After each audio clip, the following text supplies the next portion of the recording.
Si les parece, vamos a empezar, y si alguien se incorpora a comenzar la charla, pues seguimos a partir de ahí.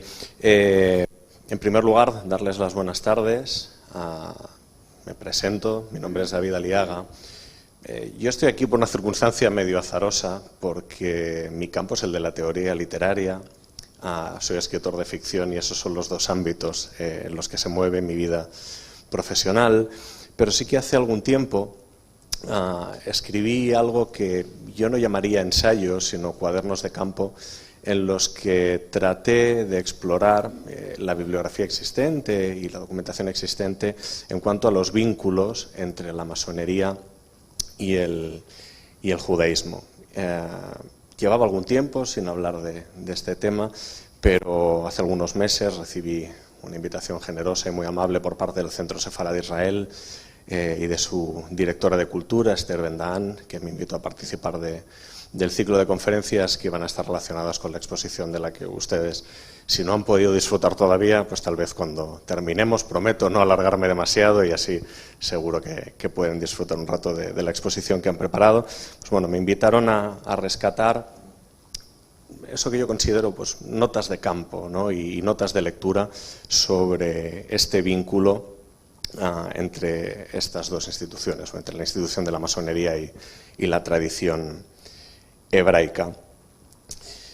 Tal como explica la exposición que tenemos aquí fuera, realmente el franquismo fue muy eficaz en su capacidad para fijar en el imaginario colectivo español una cierta asociación entre masonería y judaísmo. Y digo que fue tremendamente eficaz porque tantos años después del final de la dictadura, todavía cuando a alguien se le pregunta por el vínculo entre judíos y masonería, tiene esa vieja idea de que son dos colectivos que conspiran contra la patria, muchas veces juntos, de ahí esa idea del judeo-masonismo, para tratar de socavar la patria española. No sabemos muy bien para qué, para poner otro tipo de régimen, no sabemos muy bien, porque son perversos, ¿no? De hecho, en el anecdotario de Barcelona de Joan Amades, un libro que recoge tradiciones y un poco el sentir popular de finales del 19 en Barcelona, existía la creencia de que en una de las logias masónicas que había en la ciudad, en la calle Aviñón,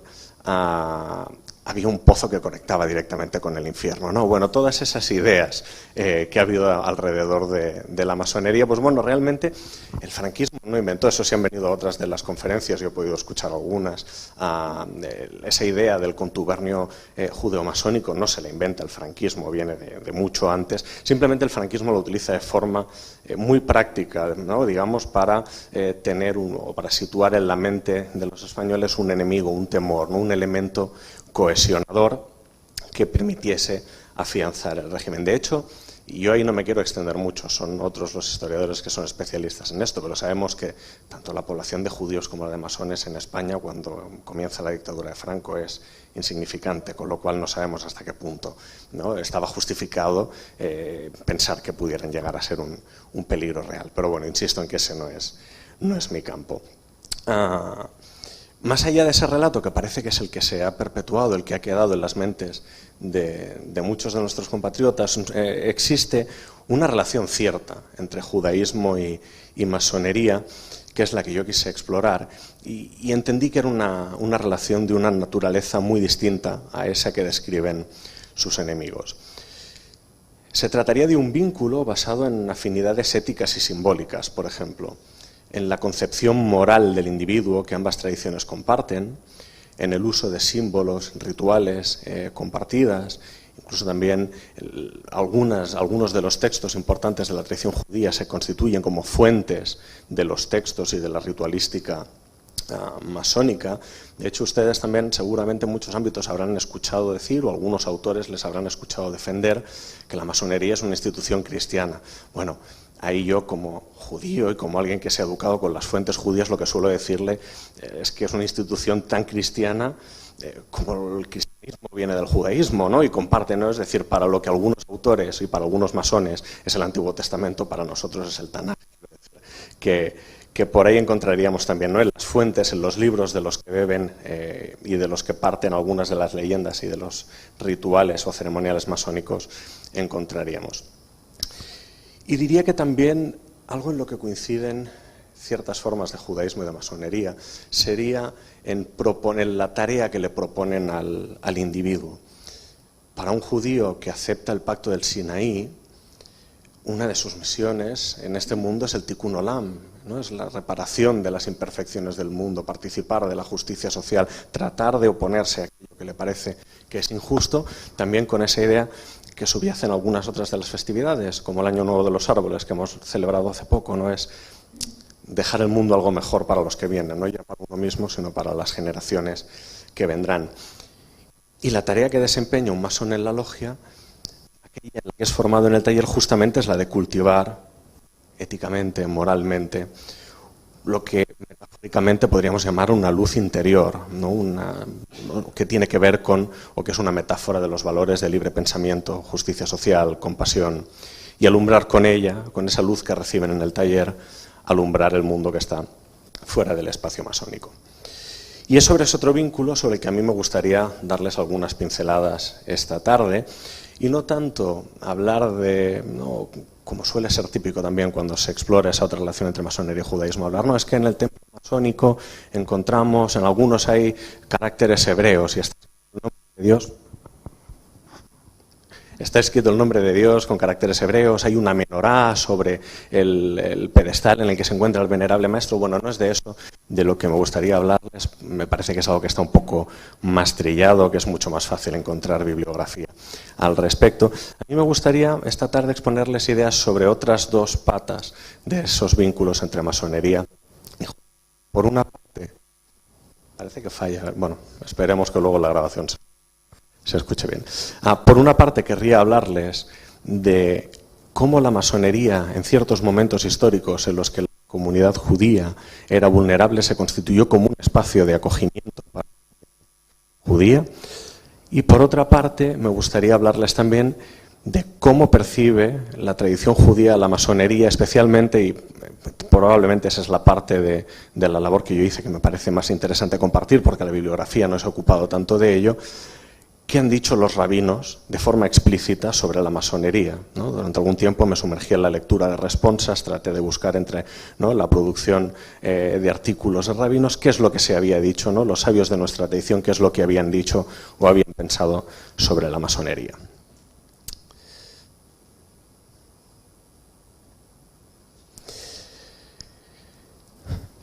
Empezaremos hablando, en la primera parte de la exposición, me gustaría centrarnos en esto que ven en la diapositiva, ¿no? Cómo las logias británicas del siglo XVIII, siglo XIX, se constituyeron como un espacio seguro para los judíos. Yo voy a ir empleando términos dando por descontado que ustedes más o menos están familiarizados, pero en cualquier momento, si alguien tiene alguna duda, si necesitan que aclare alguno de los términos, pueden preguntarlo, detenemos la charla y explicamos lo que haya que explicar. La masonería liberal o especulativa, se llamaba especulativa, probablemente si han estado en otras de las conferencias del ciclo lo sabrán, se llama especulativa porque viene o es una derivación de los gremios de constructores que efectivamente eran masones operativos, trabajaban la piedra, trabajaban la construcción, y hay un momento en el que se constituye esta masonería. Es una masonería de las ideas, ¿no? Es una masonería, son asociaciones liberales, y de ahí ese nombre, o que cambien el nombre de masonería especulativa. La masonería especulativa se institucionalizó en Inglaterra en 1717, aunque las logias de librepensadores existían con anterioridad a dicha fecha. Se ha consensuado la fundación de la Gran Logia Unida de Inglaterra como el inicio de la francmasonería tal como la conocemos en la actualidad. Unos años después, en 1723, apareció publicado su documento fundacional, que es lo que conocemos como las Constituciones o Constituciones de Anderson, por uno de sus autores o uno de sus redactores. Estas constituciones no hacían otra cosa que establecer las bases sobre las que se asentaría la institución, algunas de carácter más ideológico o ético, otras de carácter un poco más organizativo. Y ahí encontramos uno de los puntos que me parece especialmente significativo en relación con el tema que vamos a tratar, y es que las constituciones de Anderson incorporaban el rechazo frontal, explícito, a la discriminación por razones religiosas. 1723 tal vez no era tan habitual que una institución declarase que no iba a establecer diferencias por motivo de religión en la aceptación de miembros y en el funcionamiento interno. Luego, obviamente, podemos ver si esto era un brindis al sol o no, o hasta qué punto eso se cumplió o no, y si hubo discriminación en las logias o no la hubo. Pero ese fue el punto de partida. Los dos autores que rubricaron este texto fueron el pastor protestante James Anderson y el filósofo Jean-Théophile Desaguliers, un francés que había sido obligado a exiliarse en Gran Bretaña debido a la persecución a la que eran sometidos los protestantes en la Francia de Luis XIV.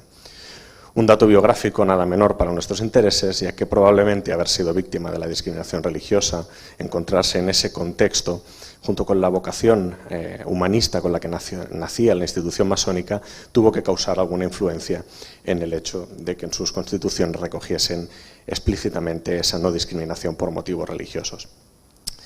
Así, la primera obediencia masónica se constituye en un entorno de mayoría protestante. Sin embargo, pese a las tensiones religiosas que se vivían en Europa, está documentada la afiliación de judíos a la orden desde sus inicios, es decir, que aquella puerta que dejaron abierta en las instituciones dio paso a una realidad. Es cierto que el antisemitismo político y también el de raíz cristiana impidieron que la admisión de los judíos en las logias masónicas se normalizase plenamente hasta el siglo XX, pero desde su fundación la fraternidad mostró una voluntad humanista e integradora, por lo que junto con el sustrato simbólico basado en el Tanaj, esos hermanos al que esos hermanos Anderson y Desaguliers probablemente se referían como el Antiguo Testamento, atrajo a los judíos británicos. ¿Qué es lo que vieron los judíos británicos en esa naciente masonería liberal?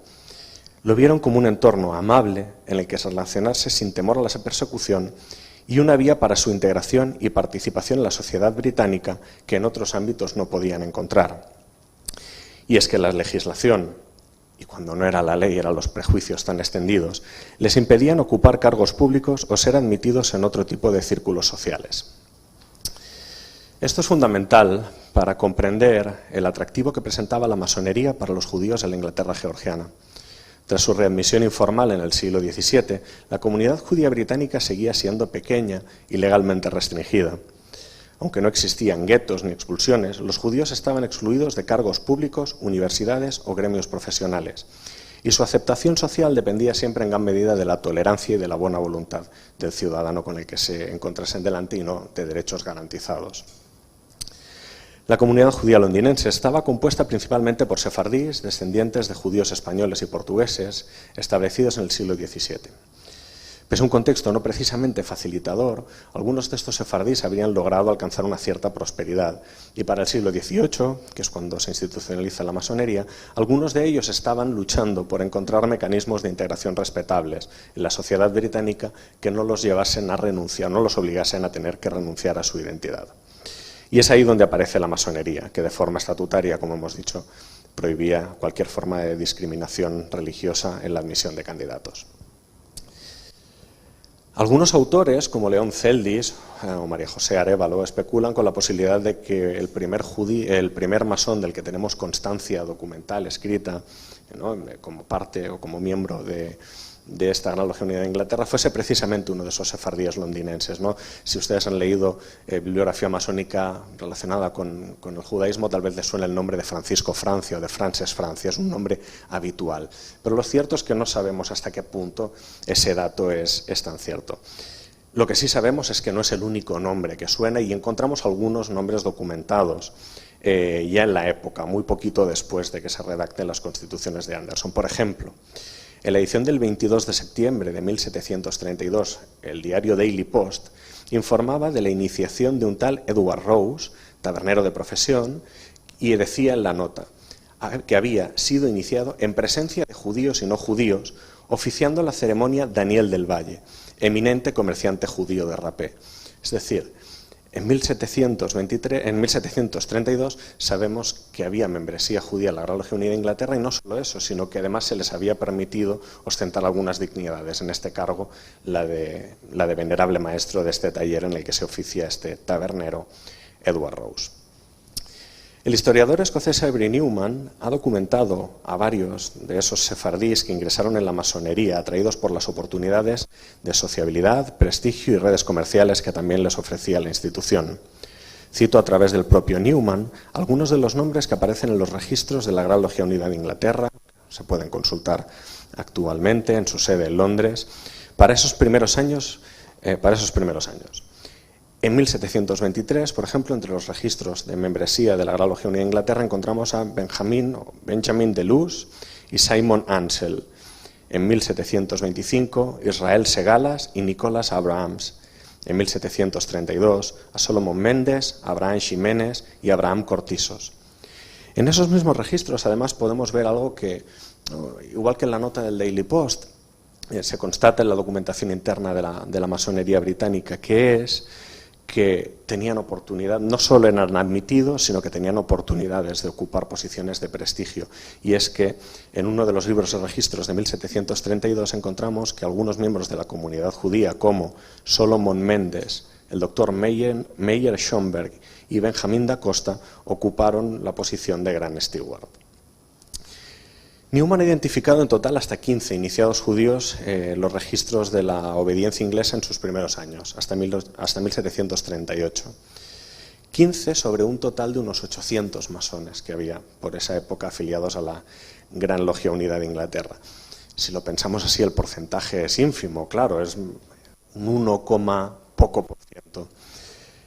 Pero al mismo tiempo es muy revelador, porque en cuántos otros círculos de socialización, en cuántas otras instituciones británicas en esa época, 1720 y 1730, hubiésemos podido encontrar un 1% de judíos, ¿no? O 15 judíos afiliados.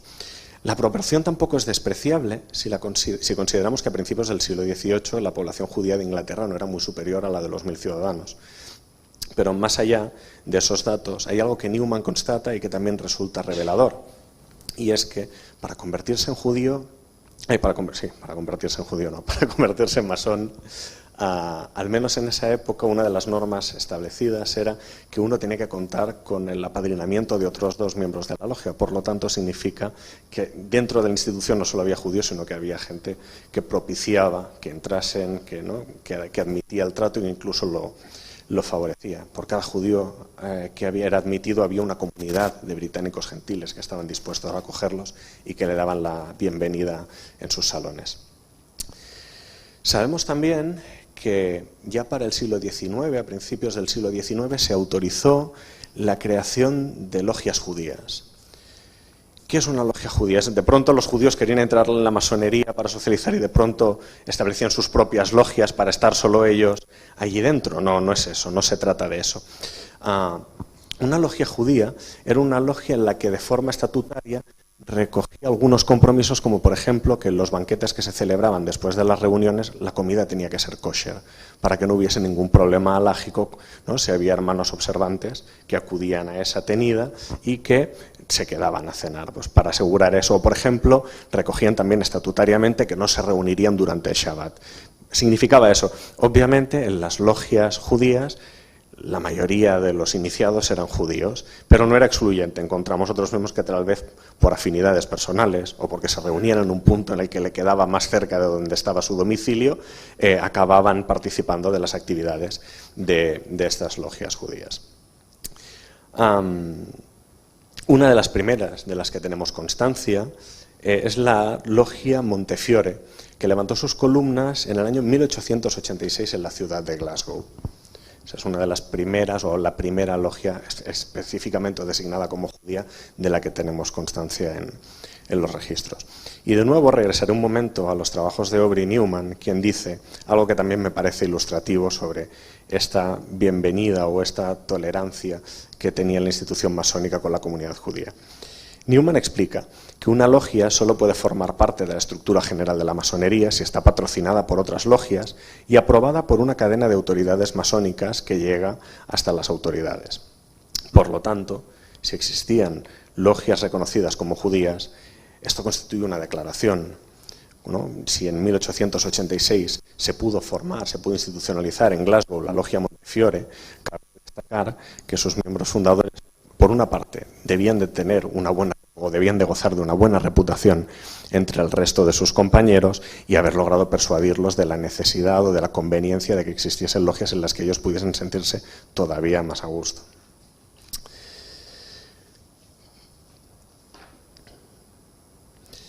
A partir de aquí, con posterioridad, y ya entrados en el siglo XIX y en el siglo XX, Si seguimos evaluando registros, podemos encontrar que ya no solo en la Inglaterra cosmopolita comenzarían a exhibirse miembros judíos en otras zonas de Gran Bretaña, como Birmingham, Newcastle, hablábamos de Glasgow también, y en países como Francia, Grecia o más adelante incluso en Eretz Israel, donde hoy en día existe la Gran Logia Unida del Estado de Israel.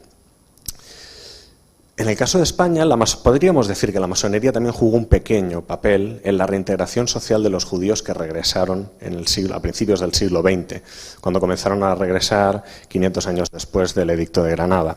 Un papel similar, en escala probablemente mucho más reducido que el que tuvo la masonería en Londres en el siglo XVIII para la integración de aquellos sefardíes.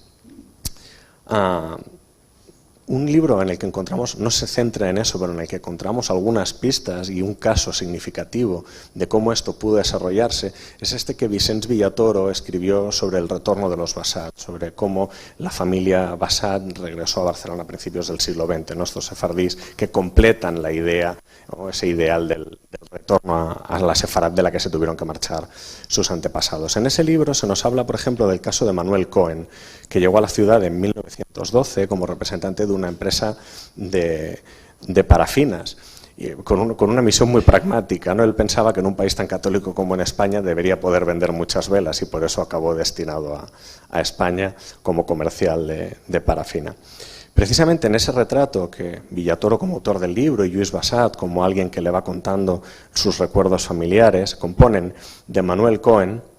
Ellos dicen: hablantes de numerosas lenguas aprendidas o vividas, un hombre moderno y liberal abierto a los cambios del mundo y a la ciencia.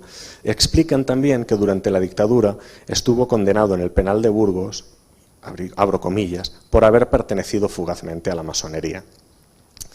Manuel Cohen, que fue uno de los primeros judíos en completar ese mítico regreso a Sefarad, fue también probablemente uno de los primeros judíos en pertenecer a la masonería española. Sabemos que se inició en septiembre de 1914 en la logia Adelante, recibiendo el nombre simbólico de Mazzini, con el que trabajó hasta alcanzar el grado de maestro en 1917 para solicitar su plancha de quite en 1918. Esos 4 años de pertenencia fueron uno de los argumentos que le valió ser encarcelado unos cuantos años más tarde. Los masones judíos eran también forzosamente una minoría en España, y lo eran forzosamente porque lo eran también en el conjunto de la sociedad española, a la que apenas estaban empezando a reincorporarse. Pero es cierto que los procesos de Franco contra la masonería y el testimonio de algunos de los descendientes permiten constatar que este Cohen no era el único miembro de la comunidad judía barcelonesa, en este caso, que había sido iniciado y que luego pagó las consecuencias. Cuando las tropas nacionales tomaron la capital catalana, el presidente de la sinagoga de la calle Provenza, Edmundo Graenbaum, y el Hazán Bejor Isaac Naum fueron detenidos y condenados a 30 años de prisión, acusados también de pertenecer a la masonería. Muchas veces las acusaciones tampoco podemos estar seguros de hasta qué punto son ciertas o no, a veces era un pretexto, pero en este caso concreto, en una entrevista concedida a la revista Mosaica, el hijo del Hazán, Abner Naum, veterano miembro de la comunidad israelita de Barcelona, confirma que entre 1939 y 1947 su padre tuvo problemas con el régimen a cuenta de su condición de masón y su voluntad de mantener los servicios religiosos en la ciudad. Lejos de cómo explicarían esta relación las autoridades franquistas, lo que podemos suponer es que, como sucedió en la Inglaterra o en la Gran Bretaña del siglo XVIII, las logias ofrecieron espacios de socialización e integración a los sefardíes que regresaban, pese incluso a la vigencia del decreto de expulsión.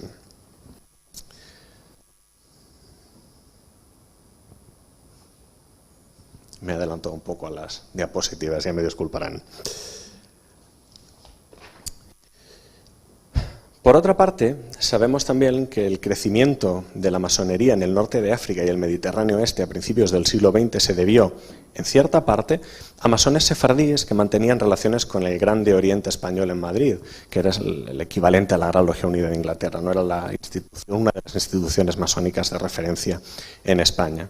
Estos masones judíos habían solicitado cartas patentes al Grande Oriente Español para fundar logias en ciudades como Tánger, Casablanca o Salónica, e incluso pidieron su ingreso en talleres españoles en los que podían trabajar empleando su lengua de origen. Además, el historiador especializado en masonería, Sánchez Ferré, ha documentado talleres en suelo marroquí, como las logias Perseverancia, Fasilet, Constitución e Immanuel, que estaban formadas casi exclusivamente por hermanos judíos, como esas logias que hemos referido antes, estas logias judías de Gran Bretaña. A este respecto, otro de los especialistas en masonería españoles, Ferrer Benimeli, documenta la presencia de 15 masones judíos en esta logia Perseverancia de la que hablábamos, en Marruecos, y cómo al inicio de la década de los 30 existe un cauce de correspondencia entre esta logia y la Asociación Hispano-Hebrea de Tánger, que era una agrupación impulsada por masones cuyo propósito era difundir la lengua española y los valores fraternales en el país africano.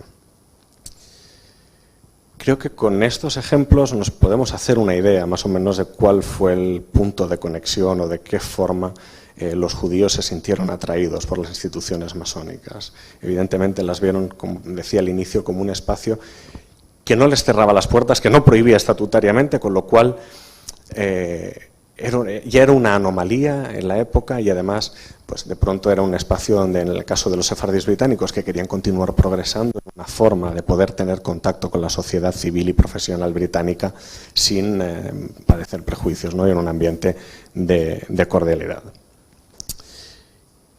A partir de aquí, que esto es lo que les he contado hasta ahora, sí estaba mucho más estudiado y documentado, aunque sí que quise comprenderlo, lo que sí me entretuve fue, como les decía, en leer la literatura rabínica, especialmente la contemporánea, por supuesto, aunque bueno, en algunos momentos de mi vida he editado literatura rabínica posterior al 19. Pero sí me interesaba ver si los rabinos habían dejado algo escrito sobre la masonería de forma específica, no estas alusiones simbólicas, no estas referencias veladas, no. Me pregunté, por ejemplo, si había responsas en las que un rabino dijese algo relacionado con la ley mosaica, ¿no? Y la masonería se relaciona tal, ¿no? De hecho, la pregunta inicial, que además me la hizo un amigo católico, me decía, bueno, para los católicos la afiliación a la masonería está prohibida, ¿no? Y ha habido una beligerancia y una hostilidad por parte de la Iglesia Católica hacia las instituciones masónicas. ¿Sucede algo parecido en el judaísmo? Y a partir de ahí, de esa conversación, yo pensé, bueno, el judaísmo es algo muy plural, con lo cual siempre enunciar cuál es la posición del judaísmo respecto a algo es una absurdez y es muy complicado. Seguramente conocen ustedes ese dicho, ¿no? Hay 2 judíos y 3 opiniones, ¿no? Quiero decir, entonces, hablar del judaísmo en general tiene esta postura respecto a algo es una estupidez, ¿no? Y sería muy inoperante. Así que lo que hice también fue ver que habían dicho rabinos de diferentes sensibilidades y corrientes y adscritos a diferentes movimientos, desde el reformismo hasta la ortodoxia. Y ahora elegí 4, ¿no? Para preparar esta conversación, elegí 4 ejemplos que me parecían significativos y relevantes justamente de rabinos que pertenecen o que han pertenecido a movimientos distintos o con sensibilidades distintas respecto a qué es el judaísmo y cómo debe vivirse. Antes de pasar esto también estaba olvidándome. Yo quería hacer también la advertencia de que la relación entre masonería y judaísmo no era idílica, ¿no? Yo he dado aquí algunos ejemplos y he presentado como espacio seguro y como espacio de aceptación para la comunidad judía las logias masónicas, pero es cierto, y eso se lo mencionaba al inicio, que la integración plena de los judíos en la masonería no se da hasta bien entrado el siglo XX. De hecho, hasta el siglo XX encontramos logias, no solo en Inglaterra, en Estados Unidos o en Prusia, por ejemplo, en los que hay registrados y hay documentados que los hermanos que pertenecen a una logia, cuando hay un candidato que es judío y quiere entrar, votan en contra y se le denega la admisión con el argumento de que es judía esa persona que quiere entrar. Con lo cual, la relación no es tan idílica. La base sí, tenemos bastantes fenómenos documentados, a la práctica acaba sirviendo, sobre todo en Gran Bretaña, como espacio de socialización, pero no era una relación idílica. Obviamente había excepciones y casos mucho más controvertidos. De hecho, ahora cuando hablemos del rabino Isaac Meyerowitz, vamos a ver uno de esos casos. El rabino Isaac Meyer, tal vez ustedes, si conocen un poco la historia del movimiento reformista, les pueda llegar a resultar familiar, porque fue uno de sus impulsores, fue uno de los grandes pioneros del movimiento reformista en Estados Unidos y uno de los grandes impulsores de la Unión de Congregaciones Hebreas estadounidenses. Tal vez también les pueda sonar, bueno, habitualmente en alguna literatura lo encontramos reseñado como el judío más sabio de su tiempo, ¿no? Uno de los judíos más notables de su tiempo. Es este tipo de persona con una cierta proyección pública que tal vez también les pueda sonar porque fue uno de los primeros rabinos en contar a las mujeres cuando contaba el minyan en la sinagoga. Era alguien con ese tipo de posición. Y además era masón. Estamos hablando de finales del 19. Sí, disculpen. Isaac Mayer West. Este recorte de prensa que tenemos proyectado es la edición del 3 de agosto de 1855 del Seminario de Israelite. Es un seminario que se publicaba en Cincinnati, en el que se recogía la actualidad y notas de avisos relacionados con la comunidad judía de la ciudad, que justamente editaba el propio Rabino Meir. Al menos consta como editor en los créditos de las ediciones que he podido consultar. Este artículo que ven aquí tiene la particularidad de que nos expone a esa realidad que les comentaba hace un segundo. Él escribe un artículo sobre la masonería dirigiéndose a unos editores y a unos masones del estado de Massachusetts que, a su parecer, estaban realizando discriminación por motivo religioso. Y este artículo que ven en pantalla es una especie de carta a los masones cristianos del estado de Massachusetts y de la ciudad de Boston, a los que critica por estar discriminando a otros masones que, como él, son judíos, y en el artículo dice algo así como que en el mejor caso se limitan a tolerarlo y que eso es una falta al valor de fraternidad que debería imperar en la orden. A estos masones cristianos, a los que además el rabino Meir asocia con la fundación del partido xenófobo Know Nothing, les recuerda, y ahora cito textualmente el artículo, que la masonería reconoce a todos los que rezan al gran arquitecto del universo como iguales en derechos para disfrutar del gozo de nuestra fraternidad. Como les decía, el rabino Meir era masón, tenía en estima justamente esa vocación transversal de la institución, y cuando detectaba algún caso como este, que sucedía en Massachusetts, en el que había hermanos masones que se estaban desviando hacia posiciones xenófobas, no dudaba en denunciarlo públicamente.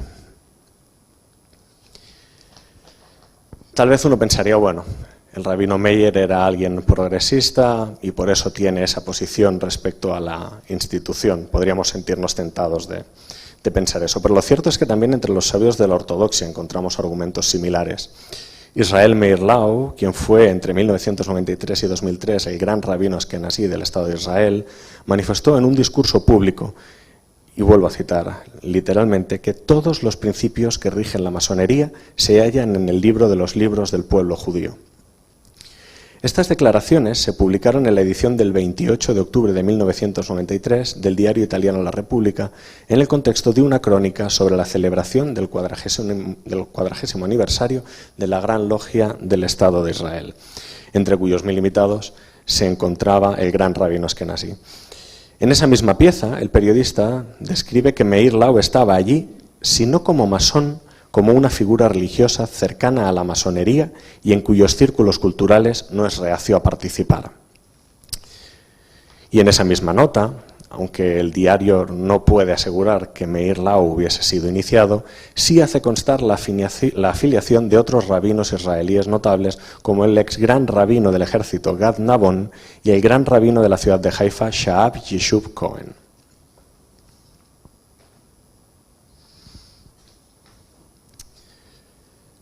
Podemos continuar y encontraríamos más argumentos sobre la compatibilidad entre la masonería y el judaísmo en el apartado Pregúntale al rabino, que tiene habilitado en su página web el rabino Michael Samuel. Michael Samuel es actualmente rabino de la congregación Bet Shalom de Chula Vista, en California, que se define como masortí igualitaria. Hijo de un superviviente de la Shoah, Leon Samuel, y descendiente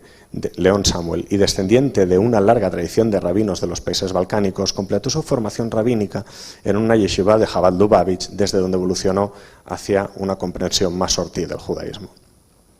En diciembre de 2008 recibió una pregunta de un estudiante de doctorado que precisamente estaba preparando una tesis doctoral sobre la presencia histórica de judíos en las logias y le preguntaba al rabino si, en su opinión o de acuerdo a la halajá, existía algún tipo de disposición en relación con la pertenencia de un judío a la orden. Un poco aquella pregunta que me trasladaba ese amigo católico que me decía, bueno, ¿los judíos tenéis prohibido pertenecer a la masonería?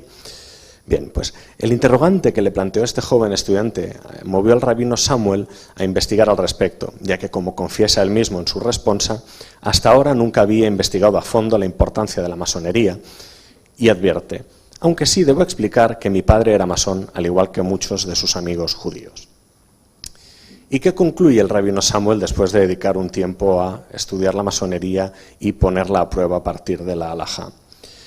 Pues, por ejemplo, en ese artículo Samuel nos explica que aprecia un sustrato cabalístico en la masonería y él compara la metáfora de desbastar la piedra con que los masones describen su trabajo de perfeccionamiento moral con el proceso de ectafiyá, es decir, de someter los impulsos materiales al servicio de la divinidad, de la que se habla en algunos textos cabalísticos. Expone también que la idea alrededor de la que gravita la masonería, abro comillas, tiene una similitud considerable con el Tikkun Olam. Para finalmente concluir, ninguno de los rituales que he visto viola ningún principio del judaísmo y de hecho refleja valores saludables para cualquier sociedad sana. Dado que algunas logias reflejan más los principios religiosos de alguna fe en particular, les animo a unirse a una logia judía para evitar posibles problemas halágicos relacionados con el papel de Jesús, la encarnación, la comida, etc. Un poco aquello que comentabas, ¿por qué necesitaban, ¿no? ¿Podían ser judíos, podían ser masones los judíos lógicamente? Sí, podían, al menos este rabino Michael Samuel no ve ninguna incompatibilidad, pero sí los anima a formar parte de logias judías por sí, circunstancias un poco más profanas como la de la comida o determinadas articulaciones de los ceremoniales podían llegar a tener o presentar algún tipo de problema, pero no por la institución masónica o por sus ceremonias en particular.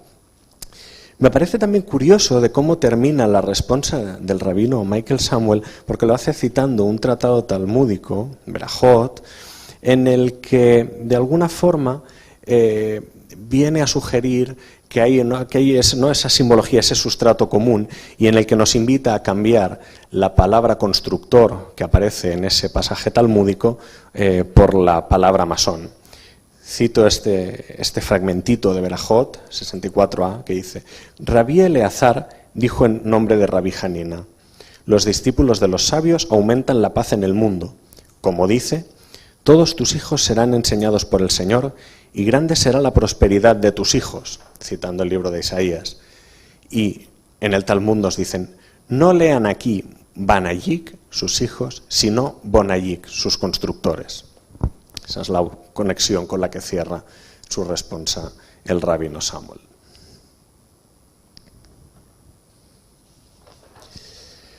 Y podríamos terminar esta exposición con una respuesta del rabino Israel Betán, en este caso avalada y publicada en uno de los volúmenes recopilatorios de la Central Conference of American Rabbis, en la que reflexiona de manera directa sobre la cuestión francmasónica.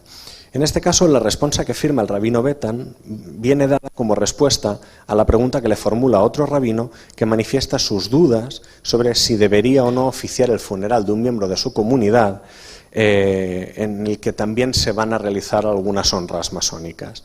No sabe hasta qué punto este rabino le consulta a Betán porque no sabe si está haciendo algo incompatible, si habría algún tipo de problemático de fricción entre desarrollar una ceremonia funeraria teniendo en cuenta el ritual masónico. Para el rabino que formula la pregunta sobre la posible incompatibilidad de los rituales, su duda se fundamenta en la presencia de elementos ajenos al judaísmo, como un mandil colocado sobre el ataúd de madera o la lectura de versículos extraídos del Nuevo Testamento. En la respuesta, el rabino Betán dicta que la masonería y otras sociedades fraternales, como la masonería, pertenecen a un ámbito distinto al de la religión y considera que ese rito funerario sería, en todo caso, boato inofensivo. Al mismo tiempo, lo que admite con toda naturalidad la pertenencia a la masonería de hombres de nuestra fe, y no los excluye del pueblo judío por este hecho. Y finalmente, respecto a la compatibilidad de los ritos, termina afirmando que prohibir mediante una resolución de la CCAR la participación en asociaciones fraternales en el servicio por un difunto a causa de objeciones de poca importancia respecto a algunos enunciados, evidenciaría un grado de intolerancia en absoluto propicio para las relaciones pacíficas que deseamos mantener con los ciudadanos. Estos, igual que les ponía los ejemplos de las logias británicas de principios del 18 y de algunas logias en España a principios del 20 como ejemplos de instituciones que abren sus puertas a los judíos, a los ciudadanos judíos, y que ellos encuentran ahí una puerta para ampliar su círculo social y para sentir que de alguna forma también disfrutan de nuevos espacios sociales a los que no estaban acostumbrados o que les estaban vedados en otros ámbitos.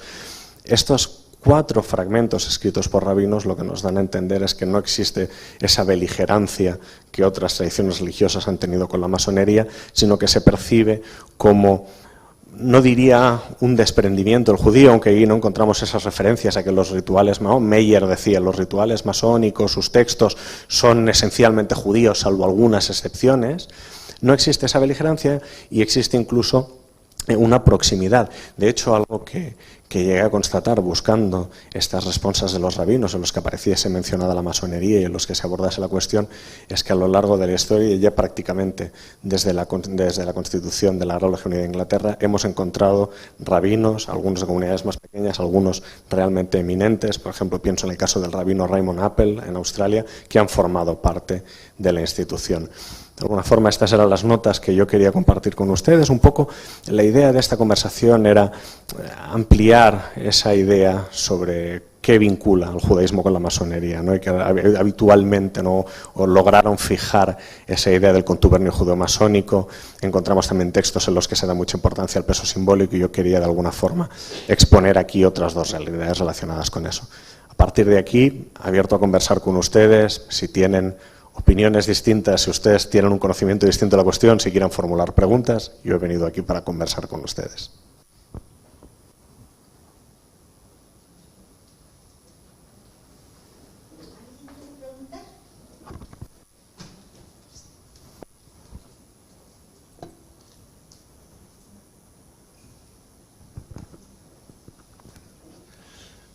Cuando una persona, sea judía o no, decide meterse en una organización, no es únicamente porque le acepten, le reciban muy bien, sean los únicos que no le discriminan, etcétera, etcétera, sino que se mete porque sus opiniones, sus ideas coinciden con los objetivos de esa organización.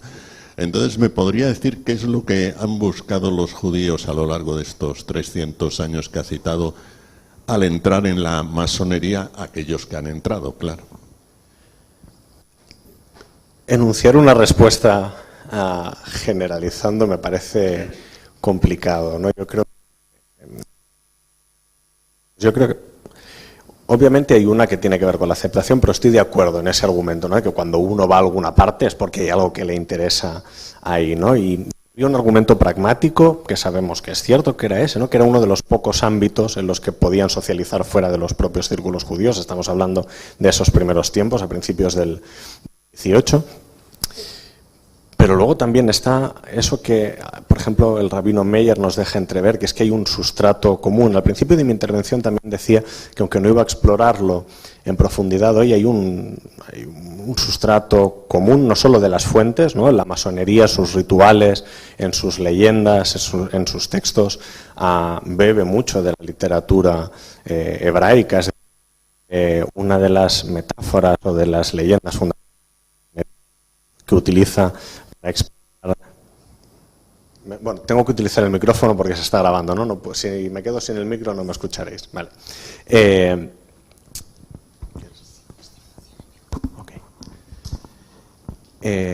Hay esa familiaridad, digamos, con las fuentes, ¿no?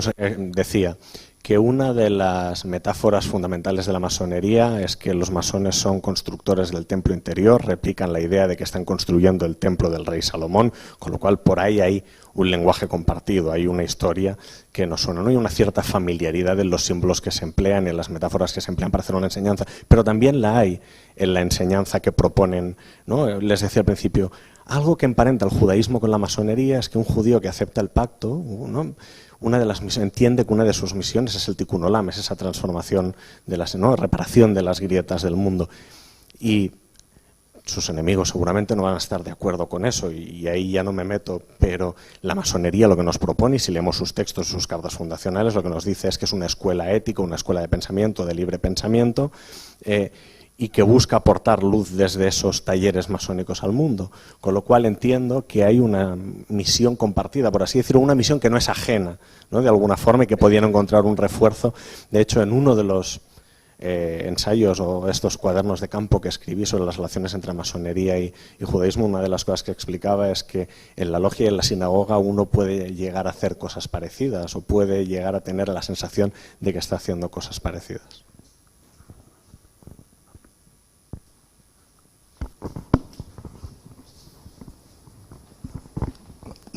Sí. Sí. Muchas gracias por la presentación, me ha parecido muy interesante. Aunque yo tengo una pregunta, quizás se escapa un poco entre esa relación entre el judaísmo y la masonería.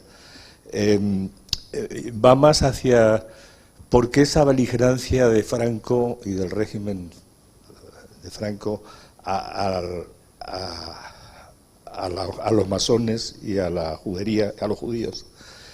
Un poco viendo la exposición y leyendo algo sobre eso, me daba la impresión más que eran personas, sobre todo los masones librepensadores que habían estado en la República, algunos de ellos pertenecían a la masonería, y ya eso les creó a Franco como un odio. Y por otro lado, la parte de los judíos, lo que estaba pasando en el norte, ¿no?, en Alemania, o sea, esa relación que tiene o que tuvo Franco con todo el régimen fascista alemán, pues también que hace odiar a los judíos. Quizá mi pregunta es, ¿fue por eso o por qué ese odio, esa beligerancia que tenía cuando él tenía un hermano que era masón? Bueno, para empezar, con toda la honestidad y con toda la humildad, yo no soy historiador, no entra en mi ámbito de especialidad, sí que he leído al respecto. Sí que, por ejemplo, una idea que a mí me llamaba siempre la atención cuando empecé a oír hablar del contubernio judeo-masónico y a leer sobre cómo el franquismo utilizó esta idea, a mí me llamaba la atención esa beligerancia justamente contra dos comunidades que eran realmente pequeñas en España, ¿no? Si comparamos cuántos judíos y cuántos masones había en España a principios del siglo XX, eran realmente pocos como para convertirlos en el gran enemigo, ¿no? Hay historiadores que sostienen que para Franco fue casi un enemigo peor, ¿no?, o en su ideario un enemigo casi peor la masonería que el comunismo, ¿no?, que le daban más importancia a eso. En cuanto a los motivos, si yo expongo ahora algunos argumentos van a ser de prestado, quiero decir que yo no tengo la conclusión al respecto. Obviamente la masonería ha sido perseguida por todas las dictaduras del mundo, diría que menos por la cubana, ha sido perseguida por todas las dictaduras del mundo. Eso probablemente tiene que ver con esa definición que hacía usted de la masonería como una asociación de librepensadores, ¿no? El libre pensamiento para alguien que quiere ejercer una autoridad muy dura y dogmática sobre la sociedad, pues obviamente va a ser algo incómodo. No sé, hay teorías más peregrinas sobre por qué Franco tenía esa inquina con los masones, ¿no? Se decía eso, que como tenía esa rivalidad con su hermano, de pronto como el hermano era masón, pues él antimasón, ¿no? No lo sé, no sabría explicarle. Sí que hay un poco esa idea, yo creo, que cualquier dictadura de base, una institución como la masonería le puede llegar a estorbar. A partir de ahí había un argumento pragmático también, ¿no? Toda dictadura también necesita un enemigo y algo que genere temor y que permita, ¿no?, que pueda ser utilizado como elemento cohesionador, ¿no?, de cohesión social. Es que si nos vamos nosotros, que estamos apretando un poco, igual vienen estos y son peores, ¿no?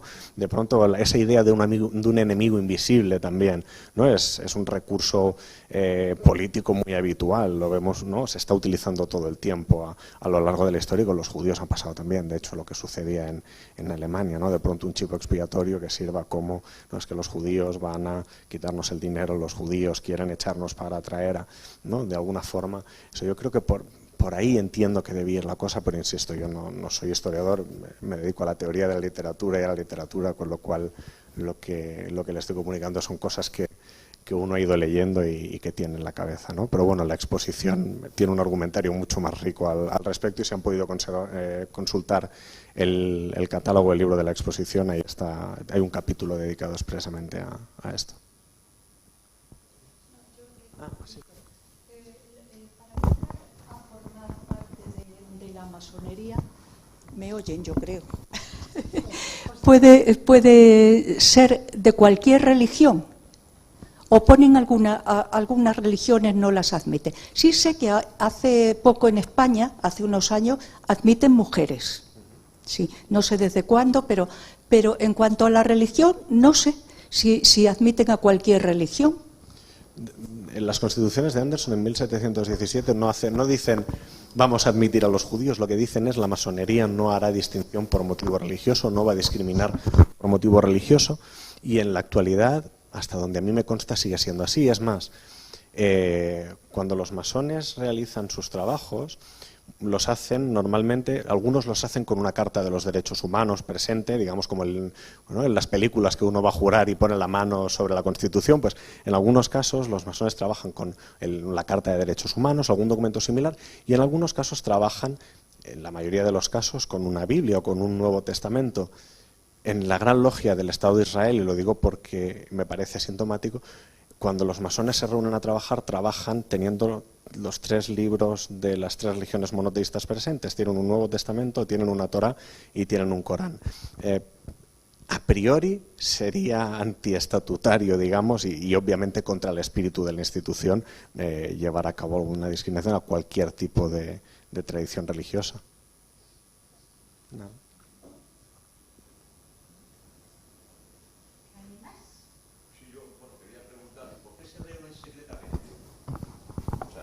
¿Son secretas? Hasta cierto punto. Si usted entra en la web, por ejemplo, de la Gran Logia de España, sí, ahí sale un listado de logias y en qué ciudad se reúnen, y quiero decir, es secreto hasta cierto punto. La palabra que utilizan las instituciones masónicas es que son una sociedad discreta. Ahí podríamos entrar secreta. Podríamos entrar a sí, debatir, ¿no? Sí que es cierto que creo que la masonería también ha hecho, justamente yo creo que para combatir ciertas ideas prejuiciosas que hay al respecto, ha hecho un esfuerzo en los últimos años por darse a conocer. Probablemente en 1717 se reunían, ¿no? Normalmente se reunían en los altillos de los pubs y cosas, y eso probablemente sí era llevado mucho más en secreto, pero en la actualidad tienen página web, blogs, redes sociales. Quiero decir, el gran maestro de la Gran Logia de España es Chemo Leaga, que es un senador, ¿no? Y se lo puede ver públicamente vestido. Es público, sí, sí, sí. Ahí ya no le sé decir. Ahí ya no le sé. En Barcelona, por ejemplo, claro, yo en Madrid no se lo sé decir, pero como les decía, tienen página web, redes sociales, pero en Barcelona se reúnen en la Gran Vía de Barcelona, en un sitio que si usted pone en Google Gran Logia de España, Barcelona, le sale marcado en Google Maps. ¿Cómo? No, en los encuentros masónicos propiamente no. Sí que, por ejemplo, y hablo de Barcelona porque es lo que conozco, porque es lo que tengo más cerca, pero por ejemplo en Barcelona hay esa iniciativa que creo que existe en Madrid también, de la Noche de los Museos, y la sede de la Gran Logia de España en Barcelona abre sus puertas y organiza visitas guiadas en la Noche de los Museos. Entonces, sobre lo que mantiene un cierto secreto la masonería es sobre sus trabajos rituales, porque es una orden iniciática y tiene ese sistema de funcionar, pero en cuanto a su existencia y dónde se encuentran y dónde se reúnen y cuál es su misión, es más, antes que preguntaban, bueno, ¿y alguien puede ser discriminado? Para uno ser masón hay una pestañita con un formulario en la web de la Gran Logia de España que pone quiero ser masón, y ahí uno le pone, pues, ¿qué requisitos hay? Pues ser mayor de edad, etc. Y hay un formulario en el que uno puede decir, hola, me llamo fulanito y me gustaría ingresar a la orden. O sea que ese secretismo, yo creo, con el paso del tiempo se ha ido perdiendo un poco.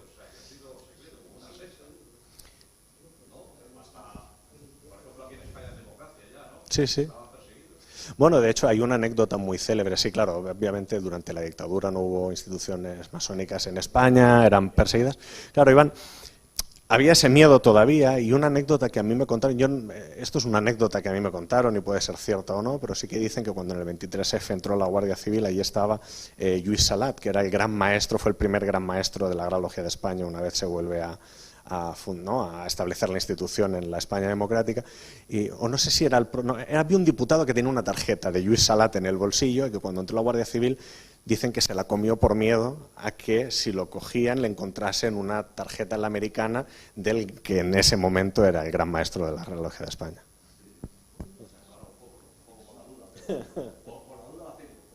Ya.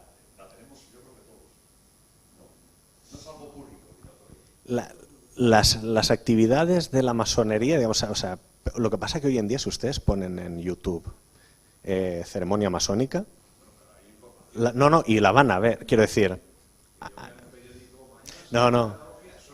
eso no hasta cierto punto, pero ya le digo, en la web de la Gran Logia de España, quizá el día no, pero sí le pone, por ejemplo, la logia tal se reúne una vez al mes en esta ciudad, eso sí, eso es público, digamos. Bueno, yo creo que hay también una cierta, pese a lo que a lo mejor le podría gustar a la institución o a esa fama que tiene, ¿no? Porque, pues sí, por ejemplo, hubo masones muy destacados en las revoluciones nacionalistas de liberación de Latinoamérica, por ejemplo, ¿no? Los libertadores, pues José Martí o Bolívar, ¿no? Pudieron tener, ¿no? En Estados Unidos, George Washington, ¿no? Eran masones y de pronto se asocia un poco a eso.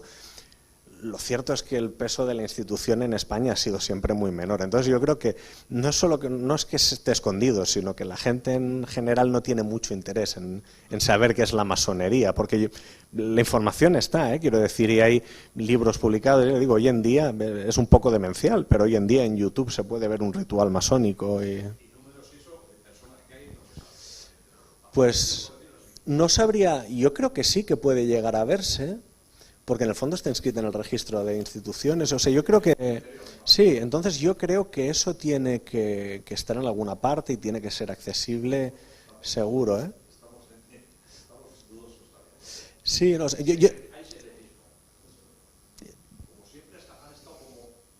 yeah. Bueno, yo creo, claro, sí, legalmente prohibido, claro. Sí, sí. Sí, es como también... Sí. Bueno, hasta cierto punto, sí, hasta cierto punto, claro. Sí. Desconocida para el conjunto de la sociedad. Sí. Bueno, un poco, yo creo lo que les decía al principio, claro, ha calado, yo creo, ¿no? También tenemos insultos relacionados con los judíos en el vocabulario español, ¿no? Y un poco yo creo que van de la mano ahí, también cuando decíamos, bueno, es que a lo mejor los masones no se muestran tanto en la sociedad, claro, cuando uno ha sido sistemáticamente perseguido, yo creo que también hay momentos cuando las cosas se ponen un poco complicadas, uno tal vez intenta ser medio discreto, y es una posición legítima. Yo, por ejemplo, mi forma particular de abordarlo es la contraria, quiero decir, ante el antisemitismo mi respuesta es siempre hablar, pero esa es una actitud personal, pero yo entiendo que muchas veces, ¿no? Pues la tendencia natural es a decir, bueno, voy a intentar pasar con una cierta discreción porque ya sé cómo acaba esta historia, ¿no? Entonces, bueno, yo creo que por ahí también. Hace unos años, pues 4 o 5, se hizo un curso en la Embajada de México para comparar los símbolos de los masones o verlos desde el punto de vista artístico. Y asistimos 17 personas. Entonces vinieron varios catedráticos de México, de distintas universidades, y cada vez que le planteábamos, por ejemplo, los distintos escalones para llegar a ser el gran maestro, cómo íbamos viendo esos símbolos y demás, cuando le hacíamos alguna pregunta de ese tipo, no nos la respondían, casi nunca. Entonces, pues le comparábamos, por ejemplo, pues la ópera de Mozart, por ejemplo, o le comparábamos pues distintas películas donde aparecen cómo se van superando esos escalones, y cada vez que le hacíamos la más mínima pregunta de cómo se pasaba, no había manera. Yo sí que asistí en México en una ocasión, logré, porque iban en el avión conmigo, conmigo no, yo iba en el avión y ellos también iban en el avión. Y entonces nos pusimos a hablar y eran masones. Entonces iban a un entierro. Y le dije, mira, es que yo soy de explico historia del arte y tal, y entonces a mí me interesa. No habría forma de entrar, y logré que me dejaran entrar, pero solo pude hasta un cierto punto, hasta ver cómo se ponían los mandiles, cómo hacían, cómo levantaban una serie de cosas, cómo ponían el ataúd, cómo iban haciendo. Pero a partir del momento en que empezó el ritual ya me invitaron a salir. Claro, Entonces, cualquier sociedad iniciática, digamos, ¿no? Desde, no sé, desde tiempos de los sacerdotes egipcios o no, desde los pitagóricos, una sociedad iniciática basa su esencia también en que la formación sea reservada para unos iniciados. Pero sí que, por ejemplo, en el caso de la masonería existen lo que se llaman las tenidas blancas, que es una reunión de masones en la que no hacen exactamente lo mismo que harían cuando se reúnen a puerta cerrada, pero en la que muchas de las cosas se hacen del mismo modo. En Barcelona hace 2 meses, por ejemplo, hubo una de estas tenidas blancas. Entonces ahí uno puede ver, por ejemplo, el templo puesto cómo se pone para realizar una de las reuniones, y puede ver, como decía usted, ¿no? Los masones pues con sus mandiles. Parecido pasa en Barcelona, al menos durante algunos años, en la noche de los museos, se podían visitar la sede de la Gran Logia de España en Barcelona. Tiene 2 templos, ¿no? El templo del rito escocés y el templo del rito de emulación, y se podían visitar los 2 templos. Se hacía una explicación un poco, como decía, hasta cierto punto, ¿no? Es decir, el secreto iniciático, no, si uno quiere el secreto iniciático, entonces que mande el formulario o que haga la carta solicitando la admisión, y entonces ya lo hablamos. Pero hasta cierto punto sí, y en eso sí se ha abierto mucho en la institución, ¿no? Como decíamos, probablemente en el 18 se reunían en un ático, no podía, es más, tradicionalmente se reunían con lo que se llama el guarda exterior, ¿no? Un masón en la puerta con una espada desenvainada, y no se podía entrar, a no ser que uno pues llevase una espada más grande o fuese más grandote, pero vamos.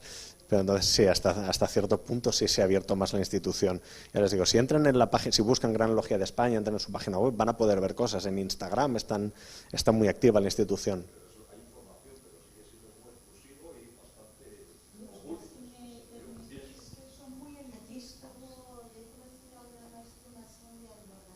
Ajá.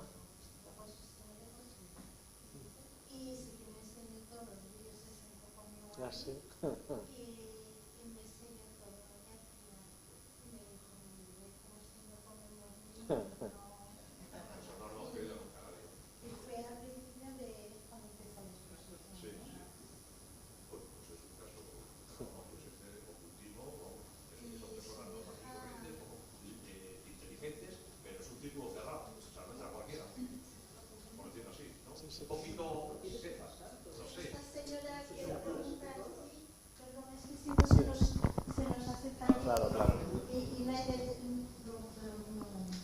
Una pregunta sobre la relación de las riquezas y de los judíos y los masones, porque en general los masones siempre son gente que tienen un éxito en la vida, si son famosos en alguna área, ¿no? Y de esta manera los judíos que entraban o siguen entrando son también, supongo, gente que tienen un éxito o riquezas y quieren ampliar su influencia. ¿Esto es cierto o...? No, le puedo, y eso sí puedo atestiguarlo, podría documentarlo, no es cierto, como mínimo en la actualidad. Yo me imagino que a lo mejor en el siglo XVIII, pues hombre, si uno tenía tiempo libre y podía dedicarse a cultivarse, pues probablemente era porque tenía una estabilidad económica. Pero hoy en día, si uno va a una logia masónica, se va a encontrar, sí que hay gente que puede tener profesiones liberales o pueden ser empresarios, pues se puede encontrar no sé, voy a dar ejemplos que conozco y que yo puedo dar fe de eso, pues un controlador de parquímetros, un pintor de casas. Quiero decir, no hay una relación. La masonería, en todo caso, si es elitista, tiene que ver con, y no me gusta la palabra elitismo, pero si hace un filtrado tiene que ver con ciertos valores humanistas, ¿no? Con una cierta inquietud personal. Ese es el tipo de persona que la masonería busca en sus salones, de alguna forma, pero no tiene que ver con el tener dinero o no tener dinero. Yo creo que eso forma parte del mito que se ha construido, ¿no? También lo dicen de los judíos. Igual si abro yo la aplicación del BBVA y les enseño lo que hay en mi cuenta, pues igual desmitificamos rápido la idea de que no todos los judíos son ricos y manejan el mundo. Y entonces, eso forma parte del bulo, ¿no? Y de la imagen que ha tratado, ¿no? Que los enemigos de la masonería han tratado de proyectar, lo cual no quiere decir que haya masones con mucho dinero, seguramente los habrá, obviamente, pero no hay una relación causa y efecto, ¿no? No es porque uno no sea un empresario, un político, no puede entrar en la masonería, no, claro que no. ¿Dónde se concentra la mayor cantidad de logias? ¿No? En el mundo. Sí, obviamente. Yo diría que probablemente los 3 países del mundo, no sabría deciros por número de logias, pero sí como por importancia social e histórica. En Gran Bretaña, porque es donde se institucionaliza. En Francia, porque al final la masonería también está muy asociada a los valores republicanos, ¿no? Y tiene un papel importante también en la revolución. Y en Estados Unidos, ¿no? Donde también muchos de los padres fundadores fueron masones y conectan.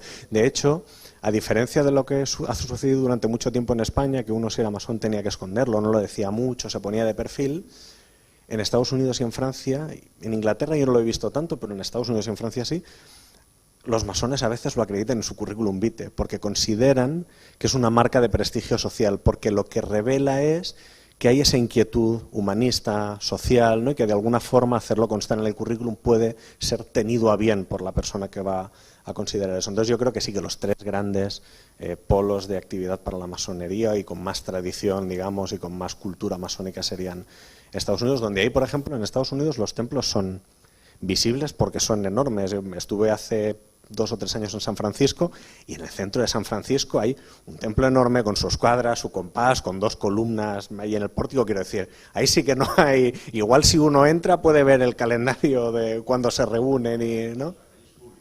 Sí, no.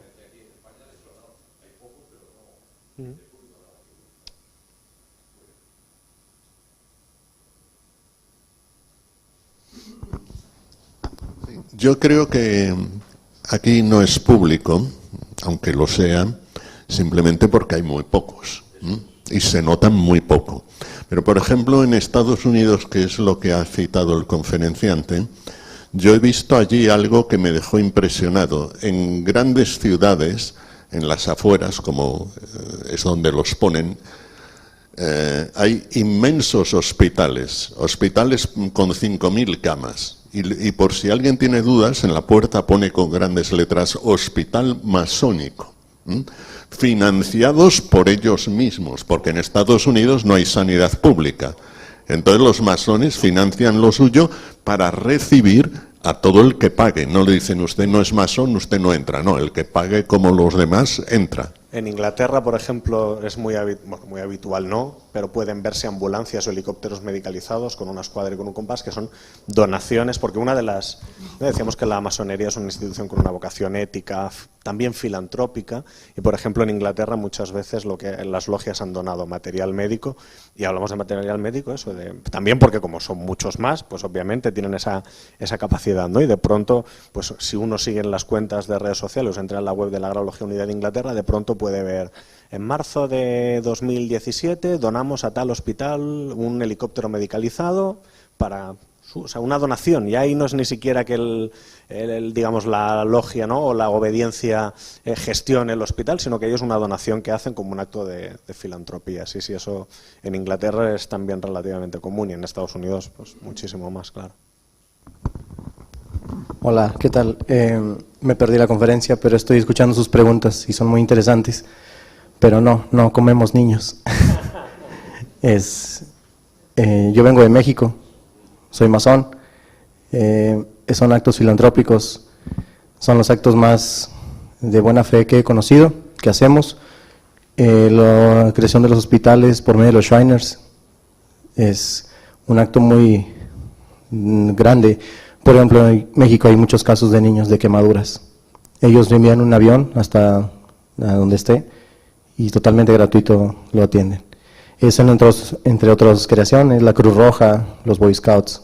Entonces, si me preguntaran, es un acto tan filantrópico y puro que realizamos.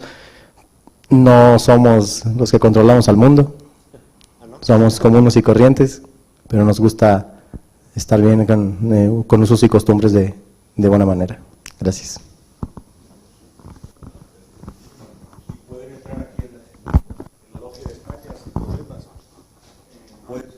¿Pueden participar un masón en venir aquí e incorporarse aquí en la logia?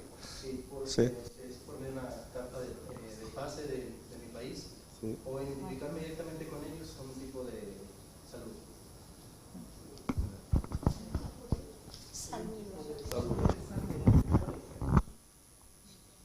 Su país es público, entonces, o sea, salvo Estados Unidos, México. Sí, aquí no es público. Y eso, el discreto sería secreto. Discreto, pero que vamos, que aquí nadie dice que pasó. Yo creo que a lo mejor hay algunos, hay un poco, pero yo creo que tienen un poco, están como acomplejados porque la sociedad les ha completado. A mí me lo han dicho dos personas que he conocido hace años. ¿Hace años? Hace años. Dos.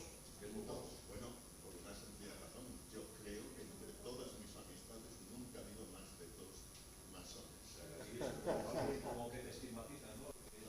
La afiliación es mínima. Pero por lo menos es lo que saco. Es algo, no sé, algo como eso justo, no sé, como que...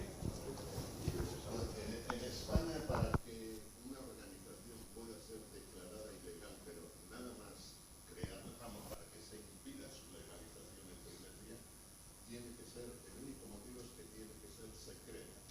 Cualquier otro motivo ya implica lo que vimos con Batasuna, proceso larguísimo, etcétera, que se han cometido delitos, ¿no? Entonces, si en España hay una organización secreta, no la dejan funcionar. Si dejan funcionar, si está legalizada la masonería, es porque no es secreta. No es una secta. Pero no es una secta, pero quiero decir que la gente se oculta de... Pero depende de cada uno. Yo insisto que en Barcelona, y no hablo de Madrid porque no lo conozco, pero en Barcelona usted puede ir paseando por el Paseo de Gracia, que calle más céntrica no hay, gira a la izquierda por la Gran Vía y se encuentra la Gran Logia de España. Y hay días que está abierto y uno puede entrar y verlo. Ahora, que uno confiese o no confiese su membresía, pues eso dependerá de cada persona. Quiero decir, no, aquí en la primera fila están diciendo, bueno, es que yo no voy por la calle diciendo si soy católica o hinduista o no. Quiero decir, eso depende de cada uno. Pero, insisto, ya no son los que se pueden, sino que tienen página web, redes sociales, y ahí se ven fotos de masones que lo son y no les importa que se les fotografíe vestidos con el mandil. Y luego, aparte, ¿no? Pues lo que decíamos, que si no, seguramente pues no tendríamos eso. Es una organización que preserva un cierto secreto, insisto, en la cuestión iniciática, pero como cualquier sociedad iniciática desde hace 3.000 o 4.000 años, quiero decir, a partir de ahí, ese es el único secreto, diríamos, ¿no? Pero lo demás, yo no consideraría nunca secreto una organización que tenga página web, redes sociales y que yo pueda saber quién es la persona que la preside, ¿no? Digamos.